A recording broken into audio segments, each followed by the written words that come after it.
দেখো তারপরে যে গ্ল্যান্ডটা নিয়ে আলোচনা করব সেটা হচ্ছে অগ্নাশয় গ্ল্যান্ড বা অগ্নাশয় গ্রন্থি।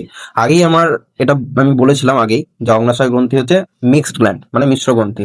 মানে এর মধ্যে আমার হচ্ছে অন্তঃক্ষরা কোষ আর বহিঃক্ষরা কোষ দুটোই কিন্তু উপস্থিত থাকে। দেখো অগ্নাশয়ের যদি অবস্থান দেখি, কোথায় অবস্থান করছে, সেটা হচ্ছে ক্ষুদ্রান্তের ডিওডেনামের খাঁজ থেকে একদম প্লীহা পর্যন্ত ও ছড়িয়ে থাকছে, ঠিক আছে, প্রসারিত অবস্থায় থাকছে। আর দেখো অগ্নাশয় গ্রন্থি থেকে যদি দেখি, তিন ধরনের হরমোন ক্ষরিত হয়। দেখো অগ্নাশয় যে গ্রন্থিটা আছে তার মধ্যে একটা অংশ থাকে, অঞ্চল থাকে, যেটাকে বলছে আইলেটস অফ ল্যাঙ্গারহ্যান্স, ঠিক আছে, ল্যাঙ্গারহ্যান্সের দ্বীপ যেটা বলা হয়, আইলেটস অফ ল্যাঙ্গারহ্যান্স। তো এই যে ল্যাঙ্গারহ্যান্সের কথা বলছি, এখানে তিন ধরনের কোষ থাকে। দেখো ছবিতে আমি পুরো জিনিসটাই ক্লিয়ারলি বুঝিয়েছি। এই যে এই অঞ্চলটা হচ্ছে আইলেটস অফ ল্যাঙ্গারহ্যান্স, ঠিক আছে। এখান থেকে দেখো আলফা সেল, ঠিক আছে, বিটা সেল আর ডেল্টা সেল, তিন ধরনের কোষই এখানে দেখানো হচ্ছে। এগুলো অন্তঃক্ষরা অংশের মধ্যে পড়ছে। আর দেখো এর সাথেও বাইরের দিকে এটা হচ্ছে প্যানক্রিয়েটিক ডাক্ট আর এটা হচ্ছে প্যানক্রিয়েটিক অ্যাসিনি। এই প্যানক্রিয়েটিক অ্যাসিনি হচ্ছে যে প্যানক্রিয়েটিক জুস সেগুলো হচ্ছে সিক্রিট করা, মানে নিঃসরণ করা হচ্ছে কাজ।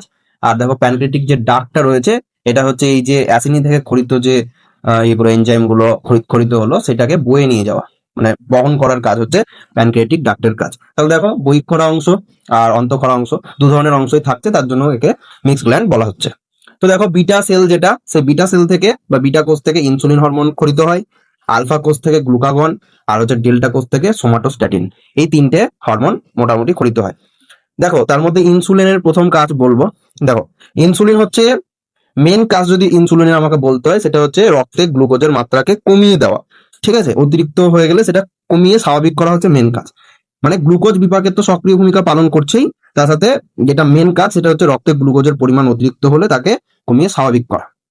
এছাড়াও যে প্রোটিন ফ্যাট এগুলো থেকে যে গ্লুকোজ উৎপাদন হবে সেই উৎপাদনকেও বাধা দিচ্ছে ইনসুলিন। নেক্সট দেখো গ্লুকাগন। গ্লুকাগন আর ইনসুলিন হচ্ছে দুটো বিপরীতধর্মী হরমোন বা অ্যান্টাগনিস্ট হরমোন। মানে ইনসুলিন যা কাজ করবে গ্লুকাগন তার বিপরীত কাজ করবে। ইনসুলিন কি করছিল, যে রক্তে গ্লুকোজের মাত্রাকে কমিয়ে দিচ্ছিল, আর গ্লুকাগন কি করবে, রক্তে গ্লুকোজের মাত্রাকে বাড়িয়ে দেবে।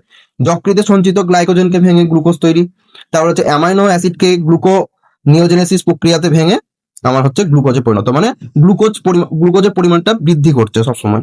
এটা হচ্ছে গ্লুকাগনের কাজ।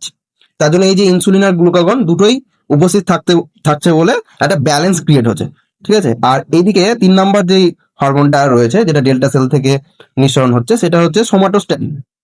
এই যে সোমাটোস্ট্যাটিনটা আছে, এই হরমোনটা এই ইনসুলিন আর গ্লুকাগন এই দুটো হরমোনের কার্যকারিতাতে বাধা সৃষ্টি করছে।